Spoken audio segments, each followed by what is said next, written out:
낙심할 힘으로 기도하라, 낙심할 힘으로 기도하라라는 제목으로 하나님 말씀 증거하도록 하겠습니다. 최근에 구약을 10시대로 나누어 가지고 공부하고 있습니다. 그렇게 공부하는 방법도 있는데, 전통적인 구약 구분 방법은 율법서가 있고 모세오경, 그다음에 선지서가 있고, 나머지 모든 걸 다 시가서라 그럽니다. 시가서. 이렇게 세 부분으로 나눌 수가 있습니다. 그럼 이 세 부분으로 나눌 때 접근하는 방법은 이런 겁니다. 율법서는 뭐냐? 원리와 기준이에요. 그래서 모든 원리가 무엇인지를 살펴야 됩니다. 그러니까 원리가 되는 거는 창세기, 출애굽기예요. 원래는 출애굽기, 창세기, 그 기준입니다. 기준. 그리고 거기에 예배서가 붙은 게 레위기고, 그 다음에 광야 생활할 때 스토리가 덧붙여진 게 이제 율법서 안에서의 일종의 역사서죠. 그게 민수기고, 그 다음에 신명기는 요약본이고. 그러니까 제일 중요한 거 두 개를 둔다 그러면 출애굽기와 창세기, 그게 율법서의 핵심입니다. 그리고 그 다음 나오는 게 뭐냐 하면은 이제 선지서와 시가서인데, 이건 어떻게 접근할 수 있느냐? 적용입니다. 역사 속에서 하나님께서 그 원리를 어떻게 적용하셨는가 하는 것이 역사서, 선지서예요. 선지서, 역사서 이렇게 말할 수 있고, 또 하나가 시가서라는 건 뭐냐? 역사서라는 건 그 선지서와 역사서를 다 합친 걸 역사서라 그래요. 시가서 뭐 욥시편, 잠언, 전도, 아가 뭐 이런 거요. 이런 시가서는 개인의 삶 속에서 하나님께서 어떻게 적용하시는가, 원리를 어떻게 적용하시는가. 그래서 항상 그 시가서를 보면은 시가서에 해당되는 그 원리가 모세오경에 있습니다. 모세오경에 있는 원리를 다 찾아낼 수 있어요. 그리고 역사서를 읽어보면은 이게 왜 이런 일이 벌어지는가 하는 그 원리와 기준을 그 모세오경에서 다 찾아낼 수 있다니까요. 그렇게 해서 공부하는 방법이 좀 심화된, 그 다음에 해야 될 공부 방법이라는 것입니다. 오늘 이 내용은 역사서죠. 역사서니까 하나님의 말씀의 원리가 우리의 역사 속에서 어떻게 적용되는가, 그것을 살펴볼 수 있다는 것입니다. 이 얘기는 또 우리 개인에게도 적용할 수 있죠. 내 개인적인 삶 가운데 어떻게 적용할 수 있는가. 그래서 성경을 읽는 목적이 뭐예요? 궁극적인 목적은 기준 알고 적용하는 거예요. 내 삶에서 어떻게 살아야 될 것인가. 그게 없다고 그러면 성경 공부할 이유가 없겠죠. 오늘 열왕기하 5장에 보면은 주인공의 엘리사 빼놓고 세 사람 나옵니다. 포로로 잡혀갔던 어린 소녀가 나오고, 그 다음에 이스라엘 왕 나오고, 그 다음에 아람의 군대 장관인 나아만 나옵니다. 이 세 사람을 통해서 우리에게 주시는 메시지, 적용적인 메시지를 살펴보도록 하겠습니다. 첫 번째는 어린 소녀 노예를 초점을 맞춘다 그러면 보고 들은 것을 전하라는 것입니다. 오늘 1절 보십시오. 아람 왕의 군대 장관 나아만은 그의 주인 앞에서 크고 존귀한 자니 이는 여호와께서 전에 그에게 아람을 구원하게 하셨습니다. 그는 큰 용사이나 나병 환자더라. 그러니까 나아만 어떤 사람이냐면 왕의 신임을 받은 사람이었고, 권력 있는 사람이었고, 탁월한 장군이었습니다. 그리고 나라를 구했던 것 같아요. 그러니까 이순신 장군 같은 존재입니다. 그러니까 구국의 영웅이었습니다. 그러니까 이게 만만한 사람 아니라는 것입니다. 그러다 보니까 일단 권력이 있을 것이고, 명예 있을 것이고, 뭐 부귀도 있었겠죠. 한마디로 해서 성공의 모델이었다는 것입니다. 그런데 오늘 성경이 말하고자 하는 건 뭐예요?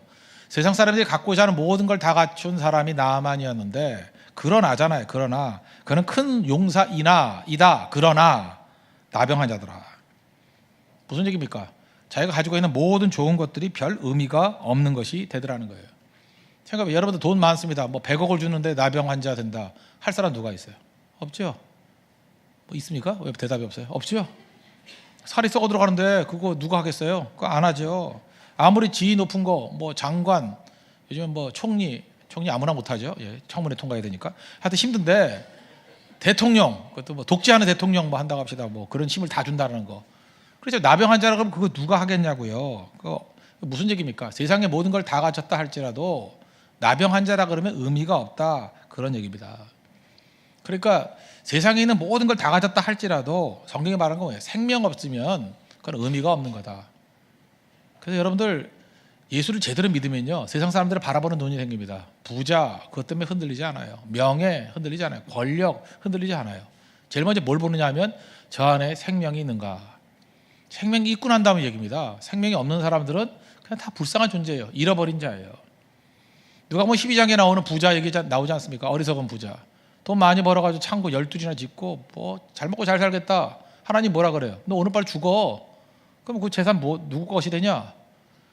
만약 오늘 밤에 죽을 사람이라 그러면 뭐 창고 12개 가득가득 차 있으면 뭐 할 거예요? 아무 의미 없죠.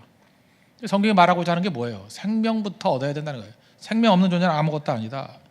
요한복음 3장에 나오는 니고데모 보십시오. 뭐 관리, 관원이요, 바리새인이고 무슨 얘기입니까? 종교적인 지위와 어떤 타이틀을 가지고 있고 지식 갖고 있는 사람이었다. 그런데 거듭남 하나도 모른다는 거 아니에요? 영적인 무지한 자, 아무것도 아니라는 거예요. 그러니까 하나님 앞에서 이 생명을 얻고 거듭남의 진리를 가지고 있는, 이게 중요하다는 거죠. 사도행전 26장에 보니까 아그리빠 왕이라 나오죠. 뭐 분봉왕이지만 그래도 왕 아닙니까? 권력이 있잖아요. 바울 앞에서 큰 소리 치고 잘난 척합니다. 그죠? 뭐 이것저것 물어요. 그럴 때 바울이 29절에 뭐라 그래요? 이 결박한 거, 이 묶여 있는 거 외에는 당신도 나와 같이 되기를 원합니다. 너도 나같이 되기를. 굉장히 자부심 아니에요? 바울이 나같이 되기를 원합니다 하는 게 뭐예요? 내 안에 예수님이 계시고 구원이 있다는 거예요. 지금 죽어도 구원받는다는 거예요. 그것보다 중요한 게 어디 있겠습니까? 그러므로 죽은 시체에 어떤 그 수식을 갖다 붙여도 의미가 없죠. 예쁜 시체, 그 무슨 의미가 있어요? 날씬한 시체, 뭐 무슨 의미가 있어요? 시체에다가 뭐 멋진 옷 입은 시체, 더럽죠. 그거 징그럽죠. 누가 입어요? 그러니까 시체라는 거, 죽었다라는 거에는 뭘 갖다 붙여도 의미가 하나도 없다라는 것입니다. 그러니까 우리가 해야 될 일이 뭐예요? 근본적인 거, 생명이에요. 세상 사람들은 둘로 가려야 됩니다. 예수 그리스도 때문에 구원받은 백성과 살아있는 사람과 죽은 사람, 그렇게 나눌 수 있다는 것입니다. 지금 세상에서 제일 영웅인 나만 드러내고 있어요. 대단한 사람인데 그에게 나병 환자더라, 아무것도 아니라는 거예요. 그게 우리 모습이라는 것입니다. 아무리 많은 걸 갖고 있다 할지라도 생명 없으면 아무것도 아니다. 근데 그에게 기쁜 소식이 들려왔죠. 그 이스라엘에서 끌고 왔던 어떤 어린 소녀 노예가 있었는데 그가 좋은 얘기를 해주는 거예요. 2절 보세요. 전에 아람 사람이 떼를 지어 나가서 이스라엘 땅에서 어린 소녀 하나를 사로잡음에 그가 나아만의 아내에게 수종들더니 그의 여주인에게 이르되 우리 주인이 사마리아에 계신 선지자 앞에 계셨으면 좋겠나이다. 그가 그 나병을 고치리이다. 엘리사 얘기하는 거죠. 거기 있었으면 이거 나을 건데 그거 모르네요. 그랬다는 거죠. 전도라는 게 뭐예요? 알고 있는 거 얘기해 주는 거예요. 그러니까 우리가 필요한 게 뭐냐면 전도는 절대 훈련도 아니고 테크닉도 아닙니다. 그러니까 제일 중요한 게 뭐예요? 보고 들은 거 말해주는 거예요. 잠깐 말해야 된다는 것입니다. 여러분 쓸데없는 거, 뭐 헛소문 같은 것들, 뭐 남 넘어뜨리는 것들, 그런 거 자꾸만 얘기하면서 왜 복음은 증거하지 않아요? 여러분 항상 누구 만날 때 이런 거 얘기해야 돼요. 그 사람에게 유익이 되는 정보, 그 유익이 되는 정보, 유머 하나, 그다음 그 사람 칭찬하는 거. 적어도 이 세 가지만 가지고 있으면 그 사람 계속해서 만남이 유지됩니다. 만나면 정보를 줘야 돼요. 뭐 어디 갔더니 뭐가 있더라, 뭐가 싸더라, 뭐 어디 가면 뭘 얻을 수 있다. 아니면 당신에게 이런 걸 먹으면 당신의 건강에 유익이 된다. 진짜 가치 있는 정보. 그 다음에 너무 재미있는 얘기, 한바탕 웃을 수 있는 거, 그죠? 썰렁한 유머 말고요. 한바탕 웃을 수 있는 거, 그런 유머. 그죠? 그 다음 또 하나는 뭐예요? 격려해 주는 거, 칭찬과 격려해 주는 거. 그 사람을 진정으로 이렇게 세워주는 거, 영혼을. 그 세 가지를 준비해서 나간다 그러면 그 사람 무조건 살아나요. 근데 더 근본적인 건 뭐예요? 생명의 말씀 증거하는 것이 있으면 더 큰 능력이 있는 거죠. 제가 본거가 있어야 됩니다. 본거 얘기하는 거예요. 그죠? 들은 거 얘기하는 거예요. 그럼 살아나게 된다는 것입니다. 전하기만 하면 어떤 일이 벌어지느냐? 일은 하나님이 하시는 거예요. 전도가 잘 어렵다고 생각하는데 저도 옛날에 설교를 되게 어렵다고 생각했어요. 왜 어렵다고 생각하느냐? 믿게 만들고 낫게 만드는 것이 내 능력인 줄 알았어요. 내가 해야 될 일인 줄 알았어요. 아닙니다. 말씀은 받아서 증거하고 말씀을 선포하기만 하면 일은 누가 하시냐? 하나님이 하시는 거예요. 사람이 변화시키는 게 아니라고, 하나님이 변화시키는 겁니다. 전도할 때 지나치게 부담 갖지 마십시오. 내가 뭐 이렇게 뜨거운 마음으로 씨를 뿌리면 씨가 잘 자랍니까? 그냥 르르랄라 하면서 막 뿌려도 돼요. 뿌리는 자가 왕이에요. 씨 뿌리는 거 막 뿌리고 다니면 돼요. 막 뿌리고 다니면. 그죠? 그러면 물론 죽는 것도 있겠지만 그 씨앗이 자라나게 된다는 것입니다. 그래서 물론 기도하고 간절히 하는 거 그 필요 없다는 얘기가 아니에요. 해야 되지만 뿌리는 게 중요하다는 거예요. 씨 뿌리는 거, 말씀 증거하는 것이 꼭 필요하다는 것입니다. 고린도전서 3장 6절 보니까 나는 씨 먹고 아볼로는 물을 주었으되, 각자 일이 있다는 거죠. 오직 하나님은 자라나게 하시나니. 자라게 하는 건 누구예요? 하나님이 하신다. 그래서 아까도 얘기했죠. 우리가 계속해서 붙들어야 될 게 뭐냐? 성실성이라고. 꾸준하게 예배드리고 꾸준하게 말씀 증거하고 꾸준하게 기도하는 거. 이게 왜 중요하냐? 그것만 계속하면 하나님이 일하시기 때문에 그렇습니다. 그게 능력의 통로가 될 수 있기 때문에 그래요.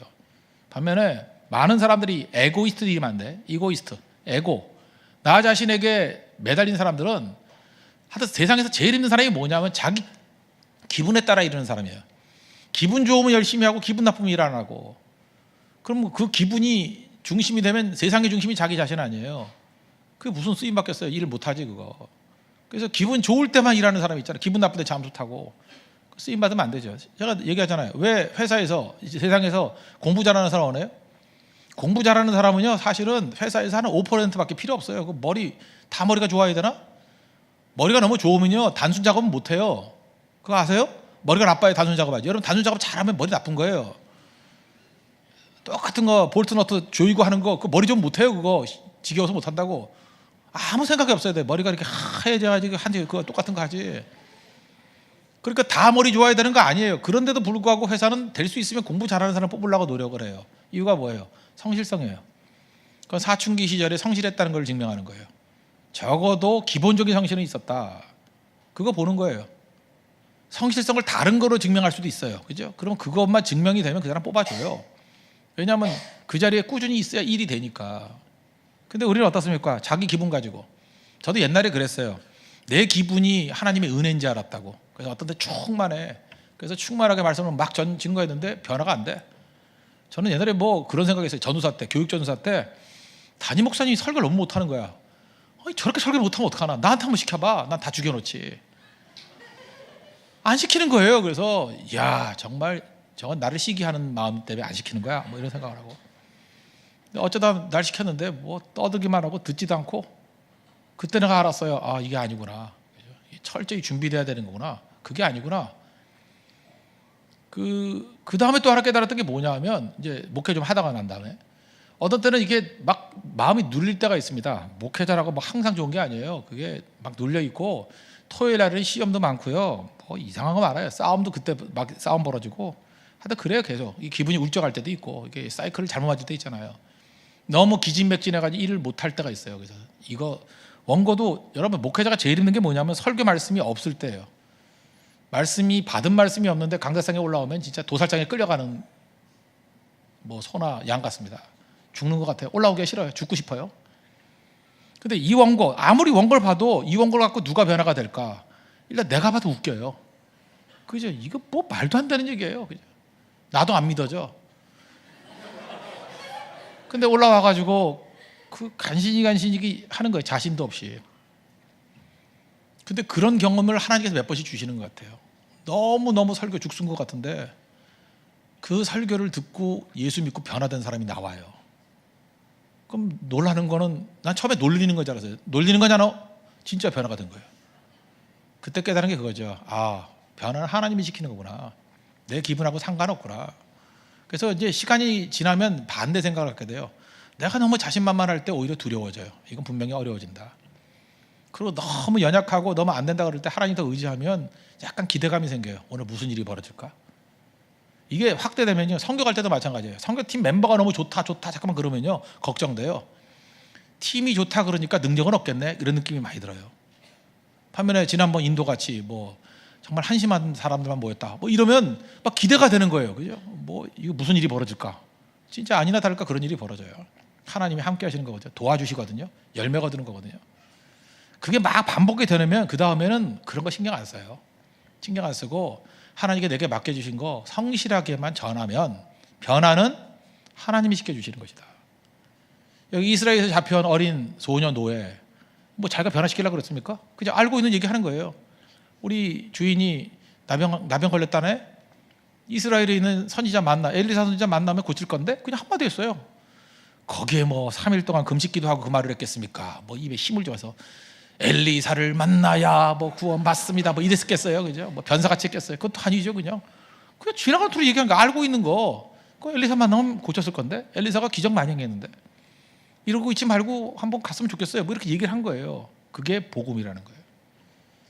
알고 있는 거 침묵하지 마십시오. 여러분들 뭐 대단한 거 얘기하는 거 아닙니다. 그냥 알고 있는 거 증거하면 변화가 된다는 거예요. 저 전도가 얼마나 능력 있는 것을 알게 된 게 뭐냐면 제 케이스입니다. 제가 대학생 때 고등부 교사를 했었어요. 교사. 그때는 뭐 학생을 5명 딱 줬는데 제가 6개월 만에 50명으로 늘렸어요. 그래서 제가 그때 전설적이에요. 하여튼 내가 그때 그것 때문에 내가 나중에 목사가 된지도 몰라. 그죠? 하여튼 사람 늘리는 건 자신 있더라고. 5명이 50명. 그다음 뭐 대학부 가가지고 했을 때도 뭐 비슷한 일이 벌어졌어요. 하여튼 그 첫 해가 중요한 것 같아요. 첫 해가. 그때 제가 빨리 전도하고 싶어가지고 막 길거리 다니면서 전도도 했었어요. 근데 고등학교 1학년짜리 학생이에요. 오시성을 가진 어떤 학생인데 그때 사형리 갖고 전했어요. 안 오겠다는 거 막 끌고 왔어요. 애가 좀 뚱뚱하고 미련하게 생겼더라고. 안 오겠다고. 그러고 난 다음에 나중에 제가 걔 뭐 수학도 가르쳐주고 그랬어요. 그리고 결국은 선교사 됐어요. 대만 선교사. 지금 중국 가 있는데 이름 밝힐 수가 없어요. 중국에 가 있기 때문에. 선교사 됐다니까요. 근데 그럴 줄 알았나? 이런 미련한 곰이 무슨 선교사가 돼? 난 예수 믿지도 않을 줄 알았어요. 뭐 말도 느리게 하고 하여튼 내가 10마디 하면 대답하는데도 한 5박자가 늦어. 속 터져 죽는 거예요. 그죠? 수학을 가르치는데 그냥 10개를 가르치면 100개를 헷갈리고 막 이러는 거야. 이게 도대체 뭐 할 것인가? 그래서 그 대학도요, 원래 경제학과 가려고 그래서 외대 경제학과 들어가다가 떨어져가지고 외대 중국어과 붙었어요. 그래서 중국 선교사가 될지 누가 알았어요? 떨어진 게 하나님의 은혜지. 지금 얼마나 중국어를 잘하는지 중국 사람이 알아요. 생긴 것도 더러워서 중국 사람 가지고. 이쯤 얘기하면 아는 사람은 누구지 다 알 거예요. 그죠? 예. 근데 그 중학교 1학년 때, 고등학교 1학년 때 그 길거리에서 만나 전도한 사람이라니까요. 전도해서 변화가 되잖아요. 잊혀지지 않아요. 제가 옛날에 그 강남 그 반포에서 목회할 때인데 제가 지금도 이게 희열이 느끼는 사람이 하나 있어요. 황원우 목사 동기 아니면 뭐 하나 위아래예요. 그 집안이 남묘 호랭개교라는 게 있습니다. 남묘 호랭개교, 뭐 외색 종교야, 뭐 이렇게 뭐 외우면 뭐가 된다는 아주 이상한 집안. 거기 반포 지역 책임자였대요. 근데 내가 갑자기 의욕이 생기는 거야. 책임자라니까. 그때는 뭐 겁이 없었어요, 그죠? 그래서 그 책임자를 직접 만나면 맞을 것 같아. 그래서 좀 힘들 것 같아서 잘 보니까 그 집에 아들이 하나 있더라고. 그래서 살살 꼬여가지고 밥 먹여주고, 그죠? 밥 먹여주고 그 다음에 뭐 얘기 나누고 막 그랬어요. 그랬더니 걔가 나하고 친해져가지고 나중에 그 교회에서 전도 집회할 때 왔어요. 와가지고 변화돼가지고 이게 그 집안에 뭐가 신이 흐르는가 봐. 정말 얼마나 뜨겁게 변화가 되는지. 뜨겁게 변화돼가지고 그 아들이 부모님 다 변화시켜서 교회 다 끌고 나왔어요. 그래서 그 남매 혈행계국 그 지부가 다 교회로 옮겨왔어요. 정말 그 전설적인 얘기예요. 전설적인 얘기. 근데 그때 나는 직접 할 자신은 없더라고. 그래서 그 아들 하나 꼬여가지고 이렇게 딱 전도했더니 아들이 알아가지고 다 전도해가지고 나중에 뭐 저 때문에 전도했다라는 얘기가 들릴 정도로 난 한 거 없어요. 그냥 아들 하나 꼬여가지고 밥 2번 사주고 그 미달에 가서 밥 2번 사주고 기억나. 미달에도 기억나요. 미달에서 뭐 열무 냉면인가 2번 사주고 그거밖에 한 게 없어요. 그죠? 그 다음에 사형리 신고하고 그 변화가 되잖아요. 제가 생각하니까 그래요. 하나님이 다 하셨는데 다만 내가 이렇게 링크해서 내가 해야 될 역할을 했을 뿐이에요. 하나님 놀랍게 일하잖아요.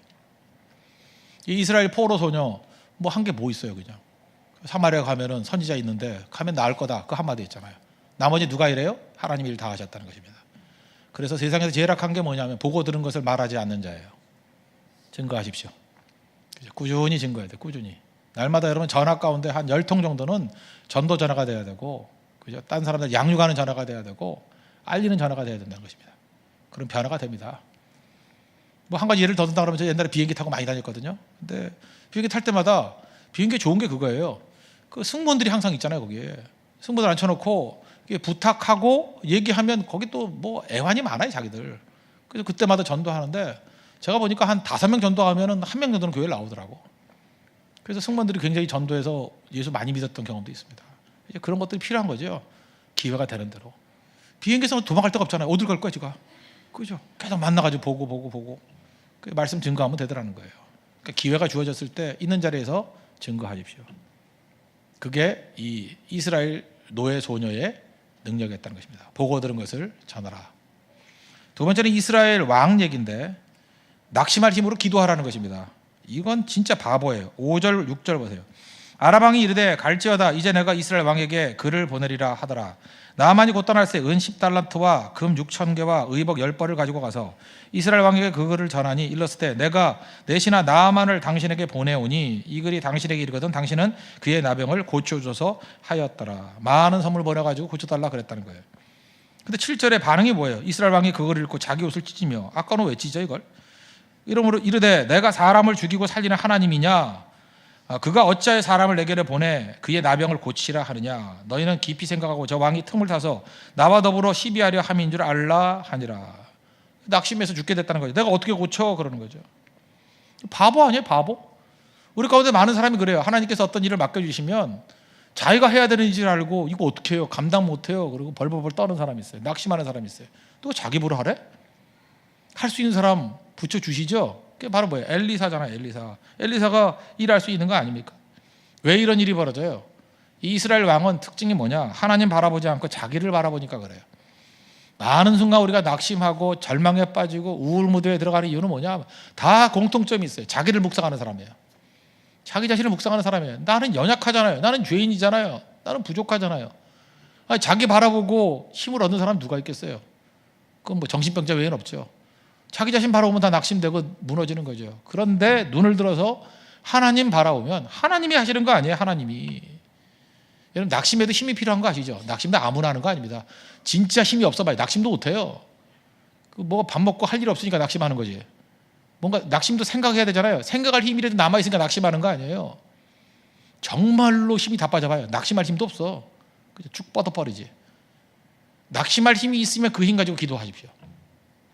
낙심도 어마어마한 에너지가 소모돼요. 그거 아시잖아요. 밤새도록 낙심하고 걱정해 보세요. 그 에너지 엄청 소모돼요. 그래서 최고의 다이어트가 뭐예요? 최고의 다이어트가 뭐예요? 헤어지는 거예요. 남들과 헤어지는 거. 내가 보니까 진짜 사랑하는 사람이 헤어지면 10kg 빠지고 대충 정들어서 사귀었던 사람은 5kg 빠지더라고. 그리고 좋아서 떠나가면 2kg 찌고 뭐 그런 경우도 있어요. 그죠? 예. 근데 자기 의사가 아니고 상대편의 의사에 의해서 억지로 이렇게 이별을 강요당한 경우에는 뭐 제가 어떤 장면에 15kg까지 빠지는 거 봤어요. 그게 바로 뭐예요? 살이 왜 빠져요? 안 먹어서 그것도 맞지만 근심할 힘이에요. 근심하는데 모든 에너지를 다 써버리니까 번아웃 돼버리더라고요. 그래서 근심하는 것도 힘이 있어야 되는 거예요. 그 힘 가지고 기도하라고요. 기도하면 하나님께서 그것보다 10배 더 좋은 형제 보내주지. 안 그래요? 하나님이 헤어지게 만드는 것도 의미가 있지 않겠어요? 그렇잖아요. 그것보다 더 좋은 거 주시려고 그러는 거지. 뭐 그 사람이 최고로 좋은 거라는 그런 뭐 확신 있어요? 어떻게 알아 그거? 결혼하신 분들이 많이 계시죠? 결혼했던 분들이 이런 생각이에요. 내가 원하는 대로 다 됐으면 아찔했다 그런 경우 많아요. 21살 때 만났던 그 사람 되게 좋은 줄 알았더니 알고 봤더니 사기꾼이야. 큰일 날 뻔했어. 뭐 이런 거 그죠? 그런 거 되게 많아요. TV를 봤더니 거기서 뭐 살인 용의자로 나와. 큰일 날 뻔했다. 저거 어디서 많이 보던 사람인데 뭐 이런 거. 그렇잖아요. 그런 게 뭐 되게 많다고. 그러니까 하나님께서 우리에게 인도해 주시는 겁니다. 그래서 거두어 가는 것도 의미가 있어요. 헤어지게 만드는 것도 의미가 있다고. 낙심하지 마십시오. 낙심할 힘으로 하나님 앞에 기도해야죠. 기도. 하나님께서 어떤 일을 이루실 때 대책 없이 우리에게 보내시겠어요? 그죠? 하나님께서 일을 시킬 때는 능히 감당할 수 있는 능력도 주시는 거죠. 엘리사 있잖아요. 엘리사 믿고 나가면 되잖아요. 다윗이 골리앗 앞에 섰을 때 너 나와라. 뭐 내 물맷돌 솜씨를 이긴다 그랬어요? 너는 칼과 단창으로 나오지만 나는 내가 조롱하고 멸시하는 만군의 여호와 이름으로 나간다. 하나님이 승리 주신다 그 얘기지 내가 이긴다는 얘기가 아니잖아요. 특별히 지도자들에게는 이 믿음이 필요합니다. 하나님 바라보게 만드는 믿음. 지도자가 할 일이 뭐예요? 영적 지도자가 할 일이 뭐예요? 다 눈을 들어가지고 어떤 사람이 좋은 영적 지도자인지 아십니까? 그분만 만나면 그분의 메시지만 들으면 그분과 대화를 나누면 자꾸만 예수님 바라보게 돼. 하나님 바라보게 돼. 그게 좋은 지도자예요. 좋은 간사 되십시오. 난 저 간사님만 만나면 이상하게 예수님만 생각이 나. 그죠? 하나님만 바라보게 돼. 그게 좋은 거예요. 근데 저 리더만 만나면 쇼핑 뭐 세일 정보를 많이 얻어. 뭐 이런 거 그죠? 그 문제가 되는 거죠. 뭐 클럽 정보를 많이 얻어. 이거 다 망할 놈들의 거지. 이게 문제가 되는 거죠. 그 사람을 보니까 주님이 보여. 그를 바라보니까 하나님을 바라볼 수 있게 돼. 그를 바라보니까 하나님 앞에서 이 긍정의 힘이 생겨. 긍정의 힘이 왜 나쁜 거예요? 하나님 앞에 밝은 것을 바라보는 거죠. 그 12정탐꾼 얘기 민수기 13장 14장에 나오잖아요. 10명의 정탐꾼은 부정적인 보고를 하다가 백성들 마음 다 무너뜨리잖아요. 메뚜기 같다며 운명이 메뚜기 같이 돼버리잖아요. 여호수아 갈렙은 뭐라 그래요? 저들 우리 먹이라 우리 밥이라. 하나님 바라보잖아요. 하나님의 시각으로 바라보니까 정말 우리 먹이에요. 우리 밥이에요. 그게 승리하는 거죠. 그래서 하나님 앞에서 여러분 중요한 게 이스라엘 왕입니다. 지도자예요. 지도자가 이 꼴이니 나라깔이 되겠냐고. 북쪽 이스라엘은 다 악한 왕이라 그랬죠. 하나님 바라보는 눈이 없었어요. 그러므로 여러분들 낙심이란 건 뭐냐? 언제나 하나님 바라보지 않기 때문에 생긴 마음이에요. 그 여러분 마음 가운데 어둠이 있다, 낙심이 있다, 하나님이 없는 거예요. 하나님 부재 현상. 하나님 바라보십시오. 바라보기만 해도 생각이 바뀌어요. 바라보기만 해도 마음의 자세가 달라져요. 힘이 생깁니다. 희망이 생깁니다. 능력이 생깁니다. 항상 주만 바라볼 수 있는 믿음의 신실한 종 되기를 바랍니다. 세 번째 나오는 인물은 나아만이죠. 겸손하게 순종하라는 것입니다. 지금 병자 아닙니까? 나병 환자 병자인데 지금 이스라엘에 오면서 어떻게 하고 왔어요? 9절 보세요. 이에 나아만이 이에 말들과 병거들을 거느리고 이르러 엘리사의 집 문 앞에 서니, 뭐 이런 놈이 다 있어요? 여러분 병원 갈 때 말 타고 군사 몰고 가요? 병원 점령하려고? 그거 똑같은 거죠. 병원에 가려고 그러는데 무슨 뭐 비서진 20명 30명 대동하고 그죠? 탱크 같은 차 몰고 들어가요. 그 정신병자죠. 병원 가면 어떻게 해야 돼요? 일단 겸손해져야죠. 나 환자입니다. 나 병자입니다. 고쳐주세요. 이래야 될 거 아니에요.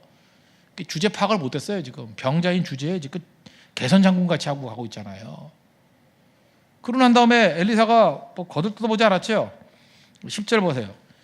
엘리사가 사자를 그에게 보내 이르되 너는 가서 요단 강에 몸을 7번 씻으라. 내 살이 회복되어 깨끗하리라 하는지라. 거들떠보지 않고 그냥 사움 밑에 비서 보내가지고 야 7번 목욕이나 해 이랬다는 거예요. 그랬더니 화내잖아요. 펄펄 뛰면. 나를 뭘로 보고 이러냐고. 나를 뭘로 보고. 우리 가운데 이런 사람 되게 많습니다. 지금 잘 보세요. 목적에 부합된 인생을 사십시오. 지금 나아만은 환자죠. 나병 환자. 엘리사 왜 찾아왔어요? 병 나으려고. 그럼 병 낫는 것에 집중하십시오. 병 낫는 것에. 병만 낫는다 그러면 바닥으로 기라면 기고, 그죠? 엎드리라면 엎드리고, 목욕하라면 목욕하고, 그러면 돼요. 교회에서도 마찬가지 아닙니까? 여러분들 우리가 죄인이고 병자 아닙니까? 치유받기 위해서 나온 거 아니에요? 죄 용서받기 위해서 나온 거 아니에요? 하나님 말씀 앞에 그대로 순종하는 거예요. 하라는 대로. 말 잘 듣는 환자 돼야 돼요. 말 잘 듣는 병자 돼야 돼요. 그럼 나아요.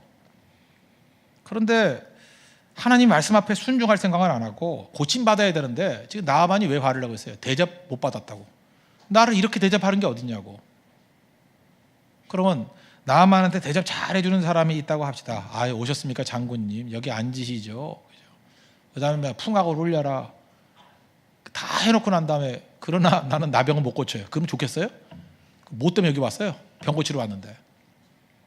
바닥으로 기라 그러든지 뭐 무리하게 하든지 목욕을 하라 그러든지 병 낫게 하면 그 말에 순종해야 되는 거 아니에요? 하나님께서 우리에게 주시는 귀중한 메시지라는 것입니다. 하나님께서 원하시는 건 뭐냐면 말씀대로 순종하면 낫는다는 거예요. 말씀대로 순종하면 승리한다는 거예요. 그래서 하나님 앞에서 우리가 제일 먼저 꺾여야 될 게 뭐냐면 내 고집이 꺾여야 돼요. 다윗 보십시오. 다윗 시편 51편 17절 범죄하고 난 다음에 시었던 통의 자복이시죠. 하나님이 구하시는 제사는 상한 심령이래요. broken heart, 깨진 심령. 마음이 깨져야 돼요. 심장이 깨져버려야 돼요. broken heart, 심장이 깨져버려야 돼요. 그래야 하나님 앞에 순종하는 마음이 생긴다고. 하나님의 상하고 통회하는 마음을 주님께서 멸시치 아니하리이다.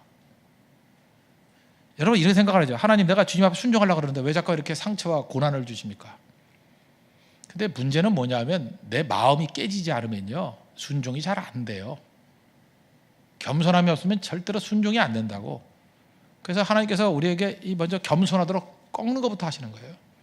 그래서 여러분들 하나님 앞에 기도할 때 겸손을 위해서 기도하십시오. 하나님 나 겸손하게 해주세요.